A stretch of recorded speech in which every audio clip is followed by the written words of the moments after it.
Thanks. Thanks very much, Paul, for that kind introduction and for inviting me to present. So I'll just give you a little bit of a background on, so this paper came about partly because I was on sabbatical last year. And one of the goals of my sabbatical was to hopefully, or at that stage, was to present something at the annual Philosophy of Education Society of Great Britain conference. And so I wrote this I submitted this as a working piece, and it was accepted, and I then did present it there. And then I subsequently reworked it, and I have sent it to the Journal of Philosophy of Education, and it's currently under review, and I've just done some fairly substantive revision to the piece, and I'll actually present some of that this evening. So yeah, title is Philosophies of Education and Their Futures in South Africa, and I'll move on to the second slide now. Right, so philosophy of education in South Africa is, to paraphrase Pirandello, the Italian dramatist, somewhat badly, a character in search of an author.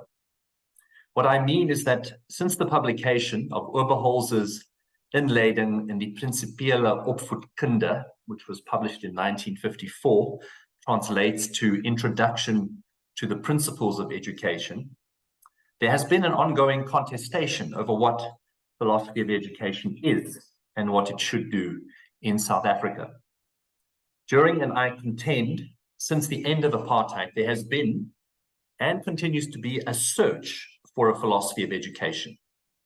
To paraphrase Eminem, even more badly, the rather small and somewhat fragmented philosophy of education community in South Africa would like very much for the real philosophy of education, the real author of the character, to stand up, please. To explain the reasons for this fragmentation and contestation is the intent of this paper, which gives a sketch of what has happened in the past and the challenges we now confront. Philosophy of education in South Africa during the latter half of the 20th century has been characterized by three fundamental philosophical positions, each with significant ideological implications. The first was known as fundamental pedagogics, the second, liberalism, the liberal tradition, and the third was called liberation socialism, and drawing on work from people like Marx and Freire. When apartheid ended with the transition to democracy in 1994, these strands lost their impetus and faded from educational debate, arguably because of the disappearance of apartheid itself as the locus relative to which these ideological strands position themselves. In the spirit of intellectual history, this paper characterizes these three positions, particularly fundamental pedagogics, given its dominance, and some of their major proponents and ideas. And then it presents an assessment of where philosophy of education in South Africa is now, nearly 30 years after apartheid. As the paper will show, especially during apartheid, political ideas and competing ideologies concerning education were often inseparable from the philosophical positions which underpinned them. So I'm going to move now to the second slide. Okay, now third slide. While the full version of this paper, in the full version, I give an overview of some of the South African history which influenced the development of education in the latter half of the 20th century, particularly. But I skip this here and focus on the sections that pertain to philosophy of education specifically. So for time constraints, I'm not going to read the whole paper, but an abridged version, which will touch on the philosophical ideas and not the historical, although that is fascinating for me anyway. Okay, nonetheless, one of the most powerful historical moments with respect to philosophy of education in South Africa was the Bantu Education Act legislation, which was implemented by the nationalist government in the 1950s, after their 1948 election victory, to both solidify and reproduce a racial segregationist society by ensuring Blacks received a nationally controlled inferior education to whites, and to create the conditions for stabilizing a Black urban underclass of semi-skilled laborers. Education thus became one of the central and significant ideological battlegrounds for the justification and contestation of apartheid. And these battles were framed around distinct philosophical positions, which I will now discuss. Okay, so the first position was called fundamental pedagogics, and it was used in the service of apartheid to justify what had become the official educational policy, Christian national education, to ensure the preservation of Afrikaner identity. The idea of a Christian national education emerged among Afrikaners living in the Cape Colony in the 19th century as the British colonized it. The aggressive Anglicization of the Cape by Alfred Milner was perceived as a threat to the Afrikaner language and culture. This, along with the British abolishment of slavery in the Cape Colony in 1934, prompted what became known as the Great Trek, a large migration of Afrikaners away from the Cape to form what would become the Boer republics of the Orange Free State and the Transvaal. The desire among Afrikaners for an education that would preserve their identity and language gained momentum in the 20th century, particularly after the creation of the Union of South Africa in 1910. This was formalized in 1939 through the creation of the Instituut vir die Christelike Nasionale Onderwys vir die Federasie van Afrikaans Kultuurvereniging, which means the Institute for the Christian National Education of the Federation of the Afrikaans Culture Organization. This institute promoted separate schools with first language instruction to preserve Afrikaner identity. Furthermore, other important aims of Christian national education would be to reveal the Christian philosophy of life, Calvinistic beliefs, and promote the principle of nationalism in education. That is, the national ideal, traditions, religions, languages, or cultures of each social group. This entailed the complete segregation of Blacks who would receive an education and Christianization that was to be commensurate with their inferior status in South African society. A further implication of this position would be the segregation of whites in terms of schooling, according to their first language, either English or Afrikaans, and to some extent religious orientation.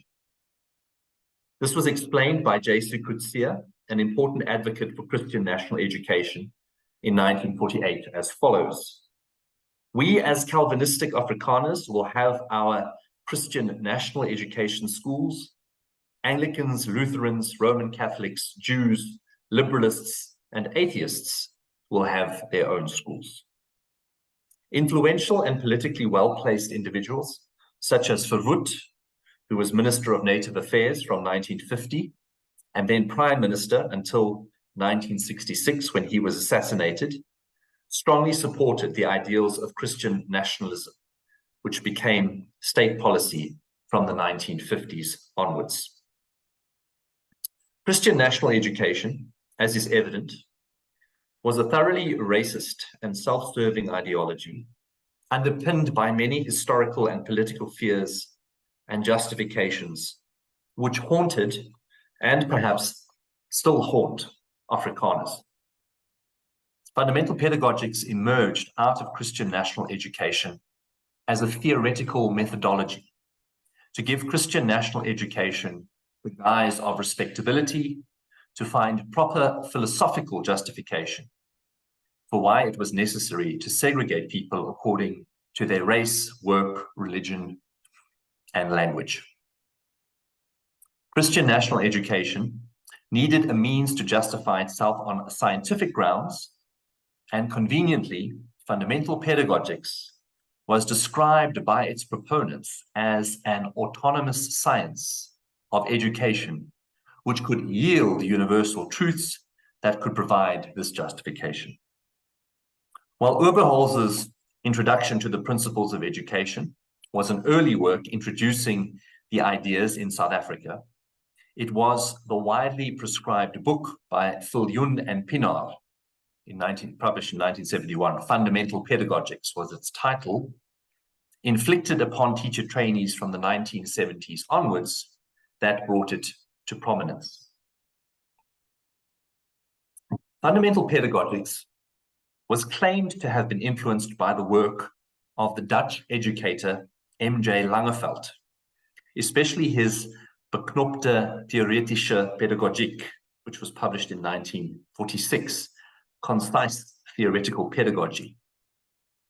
Though Fouchier points out that actual references to him are scant. While Langeveld's work was translated into German and Japanese, no English translation exists. Langeveld wrote this work after the Second World War, adopting Husserlian and Heideggerian phenomenology into a pedagogy that would focus on the concrete, lived reality of children and their formation through the education process. He was primarily interested in using the phenomenological method to understand the pedagogical life world of the child, not only from a hermeneutic ontological perspective, but also from the point of view of the child. As I have mentioned, Langeveld's ideas were taken up and significantly modified by various Afrikaans educationalists whose work would set the tone for the dominant approach to philosophy of education in South Africa for much of the last half of the 20th century. I mentioned Oberholzer, Viljoen, and Pienaar, but it was the prolific work of W.A. Landman that particularly influenced the development of what became known as fundamental pedagogics. The problem with this phenomenological pedagogy is immediately evident to someone who has studied phenomenology.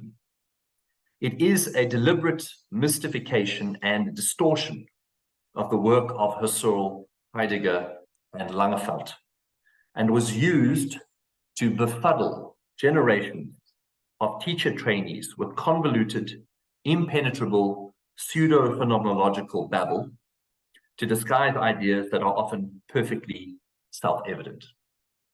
It amounts to what Frankfurt describes as bullshit, in that it is a deceptive misrepresentation, especially by pretentious word or deed. The fundamental pedagogic books I have surveyed in English and Afrikaans are characterized by excessive verbiage, long and impenetrable sentences, plenty of hyphens, and liberally sprinkled with complex phenomenological terms developed by Husserl and Heidegger, which are rarely properly defined or contextualized. Essentially, fundamental pedagogics argued that through the phenomenological method, the Husserlian epoche, or process of bracketing, one could discern a life world of a people. The preservation of that life world was only possible through a certain kind of deliberate educational intervention, so-called pedagogic structures that would shape the child into the adult they were meant to be. Thus, the phenomenological method allowed one to discern the essence of a people, a folk, and so shape education to sustain that essence. For the Afrikaners, this essence included Calvinism, fatherland, community, blood ideology, history and tradition, mother tongue, and education policy. Evidently, Afrikaner pedagogues were also able to discern the suitable life world for the different Bantu tribes as well, and other races in South Africa, and thus rationalize that the life world, the essence of each race, should be kept pure and separate, and that certain races were objectively superior to others. This philosophy and its Christian national underpinnings had far-reaching implications, implicitly justifying in part the creation of homelands, mostly barren tracts of land allocated to different South African tribes, the introduction of Bantu education in 1953 to ensure Black South Africans received a nationally controlled education that prepared them for menial manual labor in the service of whites and their Calvinistic God, and the creation of a few so-called bush Black universities for the different racial categories of people who were not permitted to attend universities for whites. What is particularly impressive is how these Afrikaner pedagogicians managed to take a philosophy founded on godless atheistic grounds. So Husserl considered himself an intellectual agnostic, for example, and Heidegger wrote in 1925 that philosophical research is and remains atheism, and to concoct both a deeply racist and also supposedly profoundly Christian justification for apartheid. And in fact, the reviewer said to me that sentence is convoluted, and I haven't fixed it. It's convoluted. But yeah, so the point is, these men were atheists in their orientation, and yet the Afrikaners used them to promote this strongly Christian national position. However, fundamental pedagogics did not go unchallenged, as this paper will show. Suransky-Decker perceptively argues that the dynamics, and I think this was her PhD thesis actually in 1998, perceptively argues that the dynamics of the Anglo-Boer War re-emerged in the form of a pedagogic struggle between English-speaking white academics and their universities, and Afrikaans-speaking white academics and their universities. The Afrikaans universities dominated the tertiary landscape, both in terms of influence and number, and because the various government-controlled Black or Bush universities were populated with Afrikaner academics, and their curriculum was designed by the University of South Africa, UNISA, which ensured that fundamental pedagogics was the official philosophy of education that many teacher trainees were taught. This also applies to most, though not all, teacher training colleges in South Africa, whose highly prescriptive syllabuses were controlled by the Department of Education and Training. Tainted by its racist pedagogy and its incomprehensible, to quote Hushier, bad phenomenology, fundamental pedagogics was, with the end of apartheid, rightly confined to the dustbin of history, lingering only vaguely now in the memories of those thousands of soon-to-be retired teachers who were unfortunately still exposed to it in the 1980s and early 1990s. Okay, liberalism. Liberalism was in some sense the official opposition to fundamental pedagogics and associated strongly with the English-speaking universities, notably the universities of the Witwatersrand, which is my university, Natal, Rhodes, and Cape Town. Before the National Party government passed the Extension of University of Education Act in 1959, barring Blacks from attending white universities entirely and mandating the creation of Black universities, two of these universities, Witwatersrand and Cape Town, operated as open universities, which meant admittance was based on academic merit only. Though Black students were admitted before 1959, they did not enjoy full equality with whites in terms of access to certain university facilities. So they, for example, weren't allowed to use the sports grounds. And obviously they had probably separate toilets and things like that. The passing of the Extension of Universities of Education Act in 1959 was strongly criticized by the English universities, partly because it curtailed their autonomy in determining who they could rightly admit on academic aptitude alone. For much of the course of apartheid, English-speaking universities, given their liberal influence, condemned it, And thus, for example, the University of the Witwatersrand has a strong anti-apartheid struggle history. Since these universities espoused a liberal philosophy to education and argued for individual autonomy and academic freedom, the end of apartheid heralded a victory for them, though it also meant that their nemesis was gone, and thus too, in some sense, the intellectual debate which had sustained this alternative tradition. While Christian national education and fundamental pedagogics have their origins in close Dutch-Afrikaner relations and the continental philosophy tradition, so for example, Afrikaans academics often went to Holland or Germany to attain postgraduate degrees. The liberal tradition was brought to South Africa in the 19th century through British colonization efforts and significantly influenced and continues to influence the ethos of the English-speaking universities. An interesting example of how these spheres of influence worked was clearly evident in philosophy departments in South Africa in the 20th century.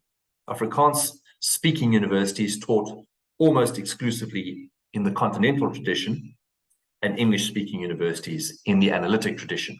And I went to an Afrikaans university, which was also teaching in English, and so I was only, I was only taught continental philosophy. I wasn't taught any analytic philosophy at all. Whereas if I'd studied at Wits, for example, the university where I currently work at, I would have mostly only been exposed to analytic philosophy. Anyway, there were also significantly some Afrikaner educationalists who were strongly influenced by the liberal tradition because they completed postgraduate studies at Teachers College, Columbia University. As Fleisch documents, this transatlantic exchange occurred between 1914 and 1948, with nearly 100 South African education students setting sail for New York. Teachers College was a major center of various fields of education and included the likes of John Dewey as faculty. An important early educational Afrikaner liberal who obtained his doctorate from Columbia University in the 1920s was E.G. Malherbe, who was a strong advocate for an empirical approach to education. He was a significant and somewhat controversial educational voice in South Africa in the first half of the 20th century because of his advocacy, which he based on empirical research of bilingual schooling in English and Afrikaans for whites. This position was perceived by the nationalists as a deliberate attempt to destroy the Afrikaner folk and made him unpopular.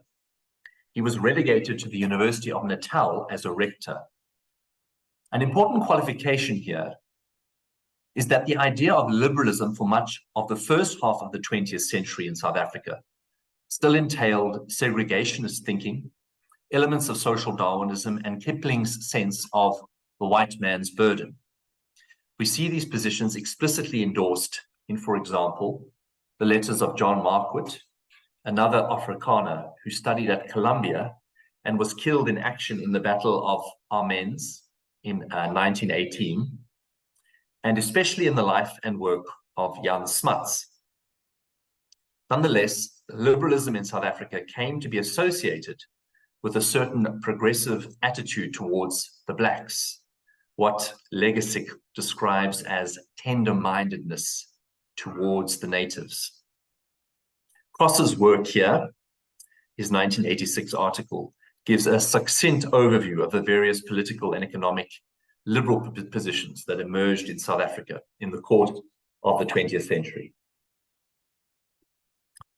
What brought a distinctive sense of a liberal philosophy of education, as well as liberation socialism, discussed in the next section, to the fore, both as critiques of and meaningful alternatives to fundamental pedagogics, was the 1976 Soweto Uprising.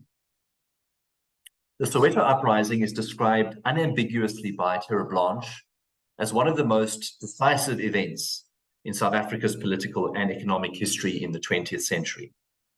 It was led by Black school children in Soweto protesting the introduction of Afrikaans as the medium of instruction in Black schools.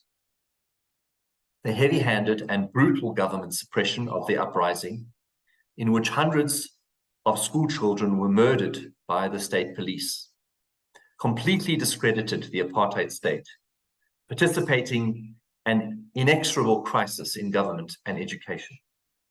While the liberal philosophy of education tradition was already present at the University of the Witwatersrand from 1972 because of Wally Moreau and Steve Biko, an important early proponent in some respects of liberation socialism, was active in the late 1960s and early 1970s, the Soweto uprising was arguably a catalyst with reference to philosophy of education in South Africa for more vocal academic critiques of fundamental pedagogics and the development of alternative traditions.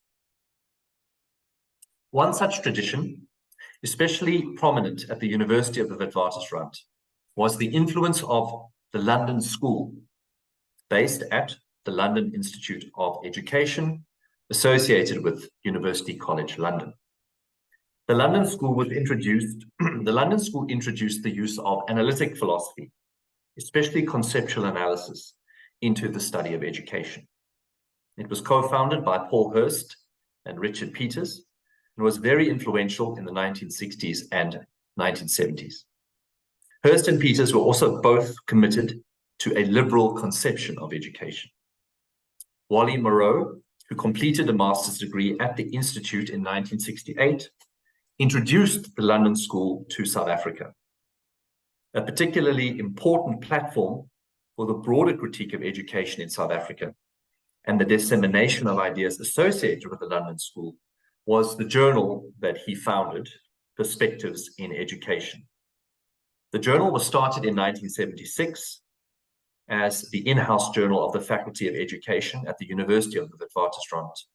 Morrow was the first editor of Perspectives in Education. Another important contributor and defender of liberal education at the University of the Witwatersrand was Penny Enslin. Liberalism is deeply antithetical to Christian national education and fundamental pedagogics in numerous ways, arguing, for example, that education should allow for the full autonomous development of the individual rather than instill a folkish communal identity. Liberalism is optimistic about human potential, unlike Christian national education, which characterizes human nature as sinful and fallen. Liberalism also promotes principles such as equality, intellectual freedom, democratic participation, and personal and moral autonomy. Furthermore, for Enslin, especially in the apartheid context, and with reference to her own work, the liberal position could offer a response to injustice, nationalism, gender inequality, and ideological hegemony. Okay, and now on to the last position. Liberation socialism. Liberation socialism, or what Cross calls radical neo-Marxist philosophy of education, was the third ideological strand, and for a time certainly dangerous to advocate for.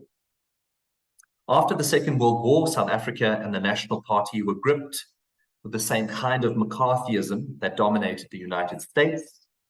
In South Africa, it was called the Rooi Gevaar, the Red Danger, and formed part of Cold War anti-communist propaganda. The danger was further compounded by the then banned African National Congress and South African Communist Party, who had strong Soviet ties and Marxist sympathies, and because of the covert border war between 1966 and 1990, which South Africa fought in Namibia and Angola at the pretext of preventing the spread of communism. What gave liberation socialism its impetus was, like liberalism, the 1976 Soweto uprising. While this paper characterizes liberalism and liberation socialism as separate ideological strands, following Ashley and Cross, Enslin does mention that they shared certain important parallels.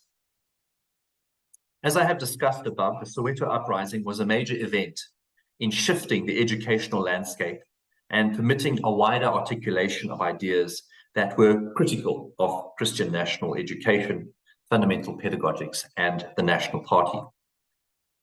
Another significant tragedy was the death in 1977 in police custody of Biko, who was at the forefront of the Black consciousness movement and a strong advocate for African socialism, a kind of heretical Marxism. An important and influential socialist liberation organization that emerged in 1983 was the United Democratic Front, which characterized itself as a federation and represented numerous anti-apartheid groups, including some education groups.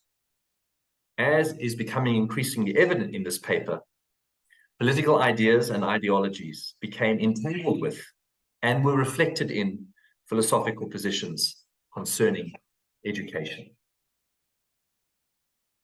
Ashley offers a helpful survey of some of the early movements and important authors whose critiques of South African society and education drew strongly from Marxist political economy.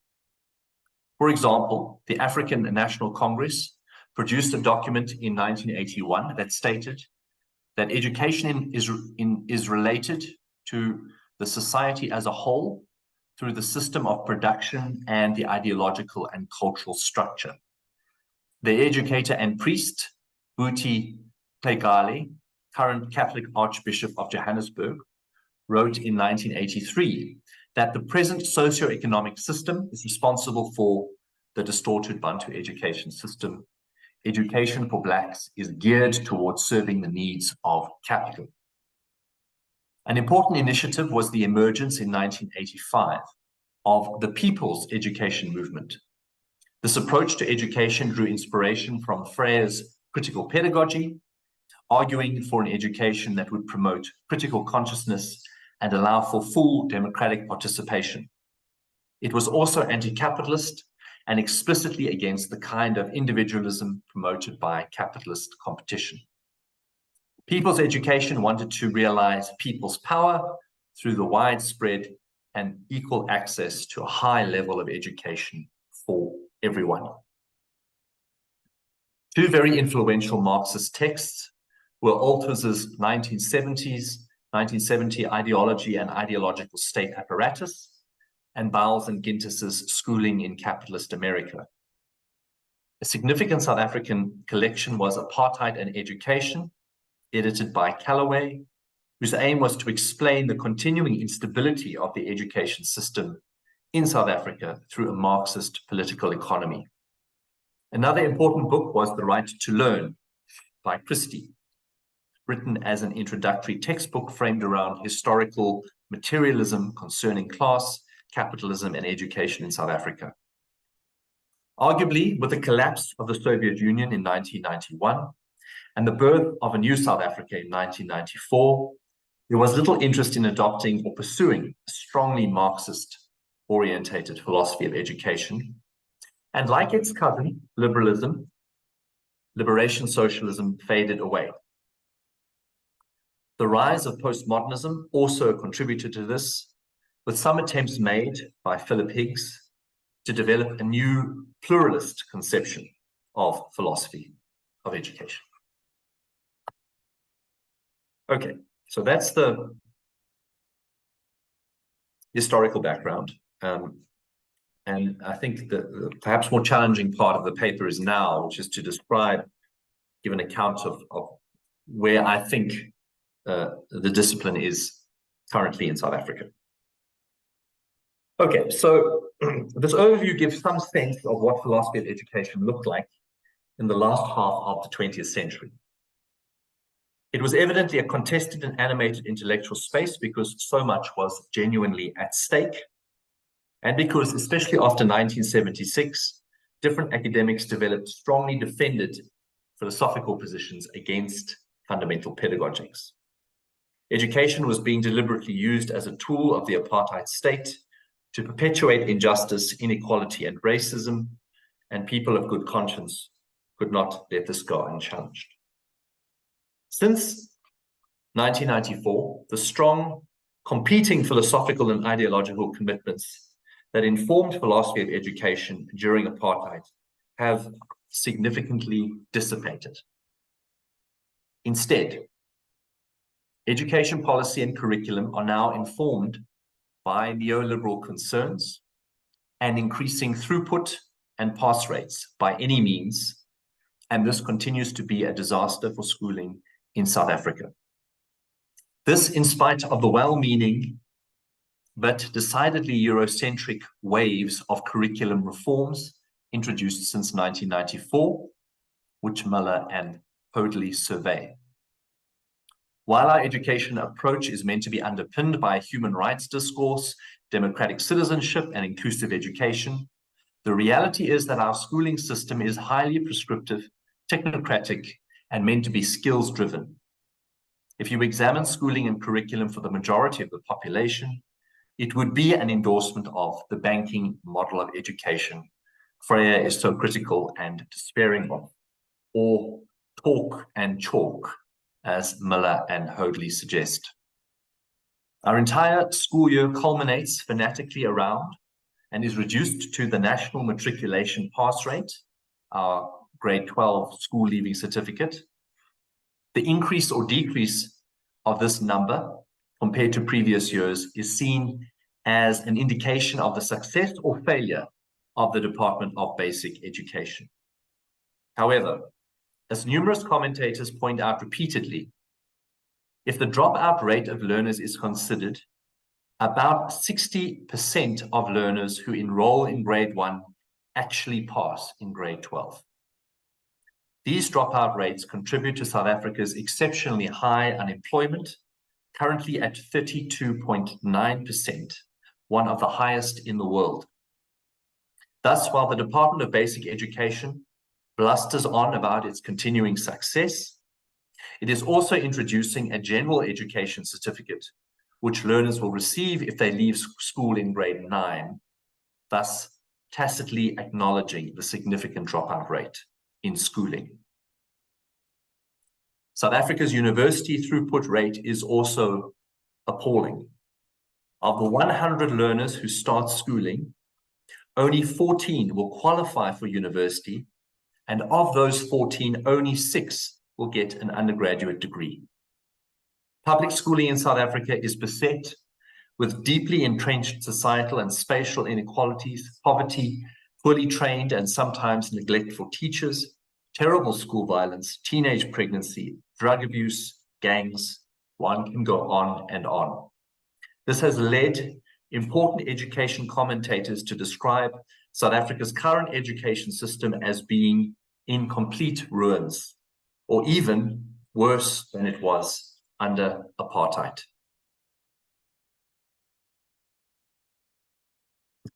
In the wake of this ongoing schooling disaster in South Africa, it is pertinent to ask what philosophers of education in South Africa should be doing and what they are doing. During apartheid, and especially after 1976, philosophy of education was characterized by animated intellectual debate. Education was guided powerfully by ideological and philosophical prejudices that emerged at a policy level, filtered through to universities and colleges, into teacher training, and were then manifest in the schools.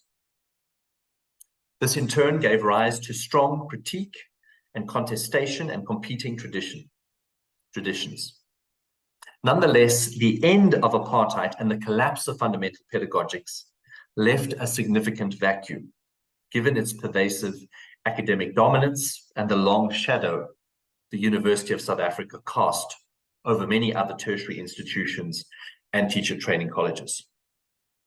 Furthermore, the 1990s, partly as a response perhaps to the dominance of fundamental pedagogics, saw the erosion of the disciplinary specific nature of philosophy of education, sociology of education, and psychology of education. Instead, these disciplines were lumped into education studies or education theory departments, like my own. This kind of integration has done much to dilute the kind of philosophical rigor and possibly training that was evident in the latter half of the 20th century concerning philosophy of education in South Africa, and has contributed to its ongoing impoverishment. Another reason for the demise of the discipline was also arguably the advent of democracy itself. It seemed, in a sense, self-evident what the philosophical ideals would be that would underpin education, and the need to either promulgate them or contest them became less relevant and pressing.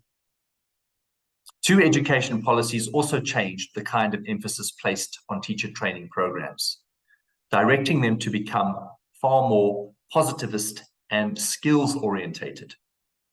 The first was the Norms and Standards for Educators Act of 2000, which was followed by the Minimum Requirements for Teacher Qualification Act of 2011 and revised again in 2015. In these acts, prescriptive, technicist, outcomes-based language dominates, with emphasis placed on applied skills and competences and practical training for effective specialized subject teaching, particularly with respect to the Bachelor of Education degree. All the other education-specific disciplines are amorphously gathered together as foundations of education. Nonetheless, despite its diminishment, there have been arguably two discernible trajectories since the end of apartheid that have influenced the discipline, one arguably giving rise to the other. The first, as I mentioned, was work notably by Philip Higgs in the late 1990s and early 2000s, who began arguing for a postmodernist, pluralist approach to philosophy of education. This was supplanted relatively quickly by the emergence of a more distinctive focus on developing an African philosophy of education, a move which was also mirrored by philosophy departments in South Africa, which gradually began to focus more on African philosophy. One could argue that postmodern theory and its attack on grand narratives and defense of the multiplicity of truths partly provided the opening for these developments.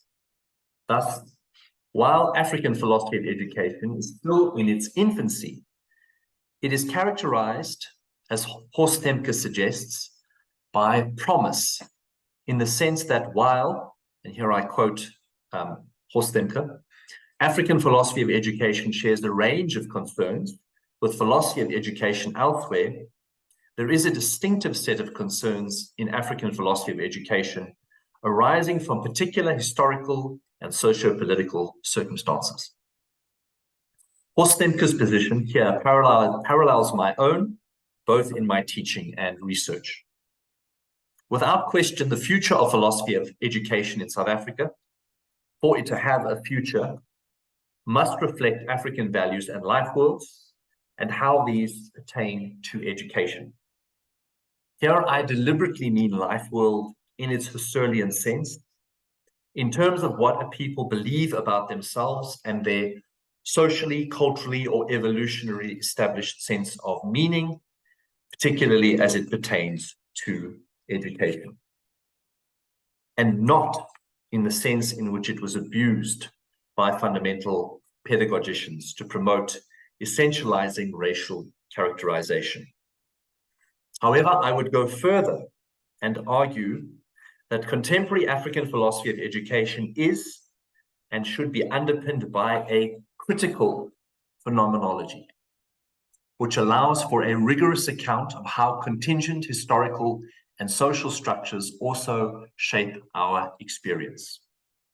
Using an orientation like this will allow us to better understand how the forces of colonialism and apartheid shaped and continue to shape educational practice and policy. And this approach will allow us to better discern the genuinely relevant African dimensions of philosophy and education that can play a valuable role in how we constitute South African philosophy of education. And in that sentence, I bracket South Africa because there's a whole debate then, of course, about Africa and South Africa and the sort of homogenizing move that can also be. Okay, so some evidence of this critical approach can be broadly discerned in three important and entangled strands that are developing a sense of an African philosophy of education. Arguably, the most important is the concept of Ubuntu, which captures the communal rootedness and interdependence of persons. Metz, paraphrasing Biko, characterizes Ubuntu as the great gift from Africa, because the concept encapsulates a distinctly African understanding of the importance of human relationships, which offers something which other dominant ethical positions do not. And this is sort of very broadly Metz's position. This evidently bears on education. And here, for example, Wahid has generated and continues to generate a significant amount of work aligning Ubuntu with an African philosophy of education. However, there are also aspects of his approach which have been criticized by, for example, Horst Demke. Partly why Ubuntu holds promise for its role in African philosophy of education is because a significant amount of work has been done since the 1990s in developing a much more coherent, academically rigorous sense of what African philosophy is and could be, with Ubuntu being a central concept. My sense here is that developments in African philosophy, which has gained significant momentum in South Africa and elsewhere, will in turn also enrich African philosophy of education. Another discernible strand concerns indigenous knowledge and epistemology, with the work of Day, Lagrange, and Horst Demke making important, and in the case of Horst Demke, critical contributions. The third strand, particularly since the 2015 Rhodes Must Fall and Feast Must Fall protests in South Africa, is epistemic decolonization. Here, work by Janssen and especially Mbembe continues to be particularly original and generative. While many thinkers of epistemic decolonization in Africa tend to paraphrase work done by their South American contemporaries, such as Mignolo, Manuel de Torres, and Grossvogel, Mbembe's work is characterized by the development of his own African decolonial concepts and his measured, pragmatic approach to decolonial theory in Africa. This is by no means an exhaustive account, only a brief overview of some of the work currently being done. However, despite this, what is evident now is a profound disconnect between philosophy of education in South Africa and its actual relevance to teacher training and schooling. Apartheid education evidently had a very deliberate and philosophically grounded policy on how the training of teachers and the education of learners was to be directed. Post-apartheid South Africa education seemed bereft of any such convictions, whether it be democratic or citizenship education, Africanization, or decolonization. While the strands I characterize above show the scholarly development and Africanization of philosophical concerns that bear on education, little of this makes any difference to the lives of teachers and learners in South Africa. While we might pay lip service to numerous aspirational values expressed in policy and curriculum documents, there is little sense of a strong, philosophically informed orientation guiding schooling and teachers in terms of what we want future South Africans to be, and not just what we want them to know.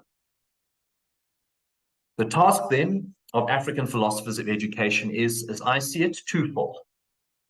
On the one hand, we must continue to develop the discipline, guided by the spirit of a critical phenomenology, as we articulate and develop philosophical and educational concerns that bear upon the African life world and its historical context. This, for the decolonial theorists, is the analytic. However, our second bolder task is the programmatic. This is to agitate for the transformation of schooling and teacher training policy so that they are more deliberately and explicitly shaped by those concerns, rather than the neoliberal technicist approach, which currently dictates our educational approach and which is clearly not working. Both the nationalist government and its antagonists understood all too well the importance